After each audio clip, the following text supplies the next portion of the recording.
Ya, kita mulai aja ya. Bismillahirrahmanirrahim. Assalamualaikum warahmatullahi wabarakatuh. Sebelumnya, minal aizin wal faizin. Mohon maaf lahir dan batin. Ya, kalau di pertemuan sebelumnya banyak salah ucap, salah dalam bersikap ya. Nah, sekarang kita masuk ke pertemuan 3 ya. Kita bahas tentang proses grup proyek ya. Jadi gimana sih kita membuat sebuah proyek ya, dimana di dalamnya itu ada grup atau kelompok. Jadi kita harus memahami tim kerja dalam melakukan sebuah kegiatan proyek. Nah, makanya disebut kelompok proses proyek atau proses grup project ya kan. Nah, apa aja isinya? Yang pertama adalah proyek boundaries ya. Di sini kalau kita lihat ya, kita harus memahami siapa aja yang menjadi sebuah inisiator ya dalam melakukan sebuah proyek tersebut ya. Jadi kalau kita melakukan sebuah proyek, kita harus pahami dulu nih tujuan dari proyek itu ada.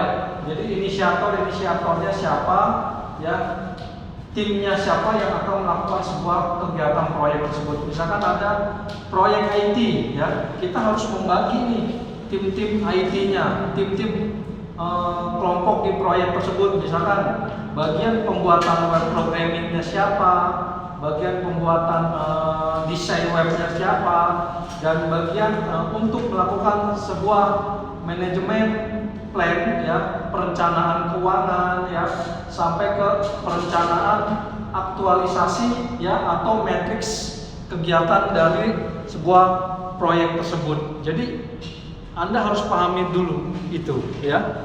Selanjutnya Anda harus memahami tentang apa aja yang harus dilakukan ya di dalam melakukan sebuah kegiatan proyek tersebut. Jelas banget kalau di sini itu ya, bahwa kita harus melakukan yang namanya monitoring dan controlling dalam sebuah proyek tersebut. Jadi kalau misalkan proyek itu sudah berjalan, kita harus melakukan yang namanya controlling.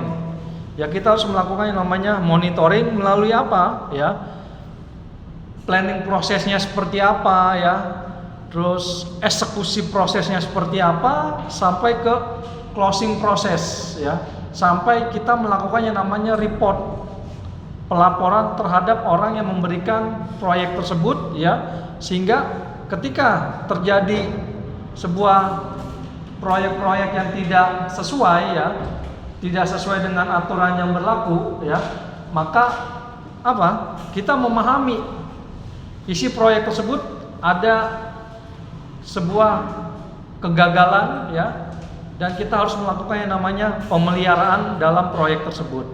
Oke? Sampai di sini ada yang ditanyakan untuk slide 2.